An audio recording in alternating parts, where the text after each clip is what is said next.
C'est avec vous, Nicolas Barré. Alors, son nom est inconnu du grand public et pourtant, c'est l'institution financière la plus puissante du monde dont le portefeuille vient de franchir la barre des 5000 milliards de dollars. Oui, voilà, et cette institution s'appelle BlackRock, elle a son siège à New York. Et si je vous en parle ce matin, c'est parce que cet empire financier possède l'équivalent de 2,5 fois le PIB de la France ou encore 50 fois le portefeuille de toutes les participations que détient l'État français. C'est donc le plus gros capitaliste de la planète.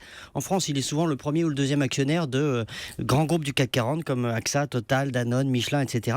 Avec une influence donc considérable sur ces groupes qui emploient 1,5 million de personnes rien qu'en France. Mais qui est derrière ce BlackRock? Quel est son but à BlackRock? Alors derrière, ce sont des épargnants en fait, parce qu'il gère l'argent des épargnants, souvent des retraités américains, et son but c'est que cet argent rapporte sur le long terme. C'est pas un financier court-termiste.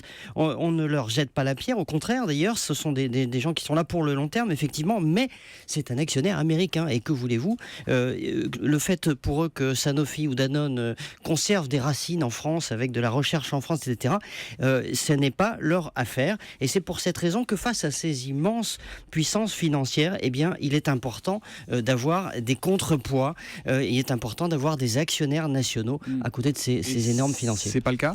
Eh bien, de moins en moins, parce que la fiscalité française est dissuasive vis-à-vis des investissements en actions, justement. On a un système fiscal qui pousse plutôt les épargnants à aller vers la pierre ou vers des emprunts d'État et pas dans des entreprises plus stratégiques pour l'avenir de notre économie. Et voilà pourquoi ce capitaliste français se fait grignoter petit à petit par des BlackRock ou autres. Et si l'État était stratège, mais ça se saurait, il prêterait un peu plus d'attention à ces mouvements de fonds. Merci beaucoup.